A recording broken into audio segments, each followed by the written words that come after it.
Convention on the Elimination of All Forms of Discrimination Against Women, or CEDAW, is an international human rights treaty that focuses on women's rights and women's issues worldwide.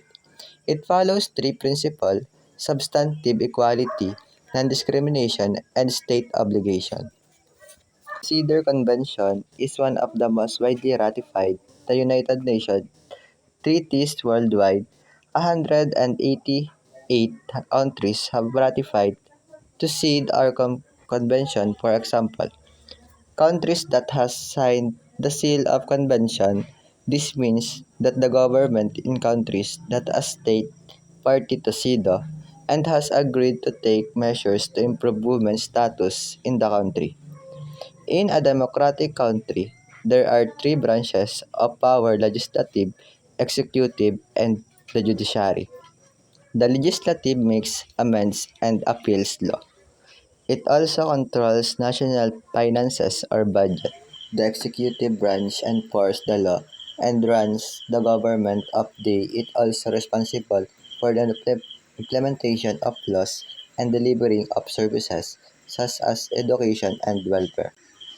The judiciary is responsible for the administration of justice and interpreting the Constitution and various laws. Their foreign countries and these three branches must work hand in hand to achieve gender equality. When countries had ratified the CEDAW Convention, it became a legally binding document. The state is obligated to subscribe to the article of the convention and effectively implemented as soon as possible. Every 4 years, states have to report to the SEED or committee on the measures taken to respect, protect, promote, and fulfill the rights of women in their countries based on the convention. The state has to respect the rights of women.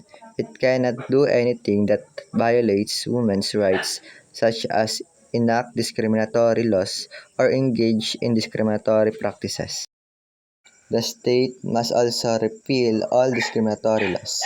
The state has to protect the rights of women and must ensure that there are mechanisms for complaints and redress. Regulate private actors, such as business corporations or even individuals, to ensure that they do not violate women's rights, prohibit discrimination, and impose sanctions against discriminatory acts. The state has to promote the right of women. It must raise awareness of women's rights in the country. The state has to fulfill the right of women and must take positive steps and provide enabling conditions, develop capacity of its institutions, and build women's ability to ensure equality. It was also remove hurdles that women face to ensure both de jure and de facto equality.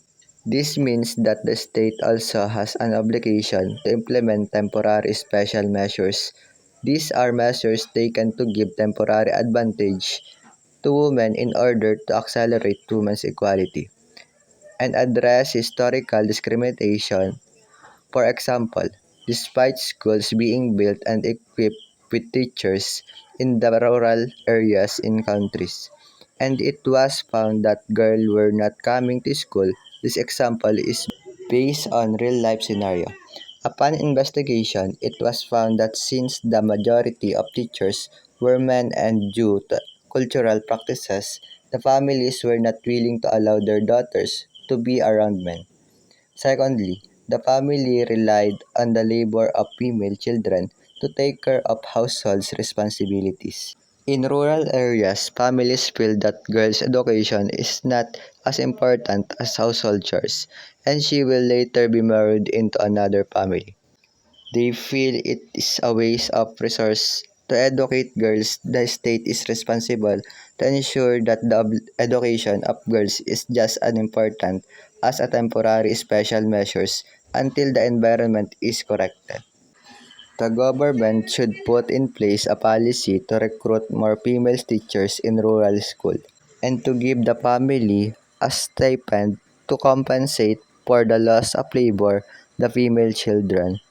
They should also pass laws to make it compulsory for girls to attend schools. Other examples of temporary special measures include reserving some seats and decision-making positions for women.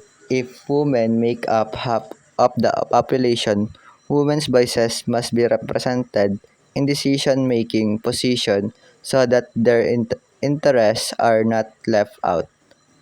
In summary, the state party that the SEED or convention must act with due diligence, which means that the state is accountable for all discrimination against women, whether she is in the private or public sphere, to prevent discrimination, prohibit discrimination, identify discrimination, and provide redress, impose sanctions against discriminatory acts, promote women's rights and equality through proactive measures, and accelerate the path of equality.